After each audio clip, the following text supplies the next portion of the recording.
It's a super education. You've got companies, small and large, from across the manufacturing sectors that we have in the UK. And so you're missing an opportunity if you don't come and hear the real stories with real pounds and pence on what people have driven in gains in their business.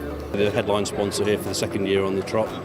Last year was a really, really good show. This year is equally as good, just to get the message out there to people that Industry 4, you can start small and work up. Love this title here, welcome to the fourth industrial revolution. We are a startup, so it's really important for us to be at events to create some brand awareness for us, and this event does that. Being part of the industry and being part of the discussion and debate around what the UK needs to do to be that manufacturing leader, to be that engineering and manufacturing powerhouse, we've got to be there. You've got to be part of the conversation, and the feedback you get from what you present and what you share is really, really useful and valuable for us.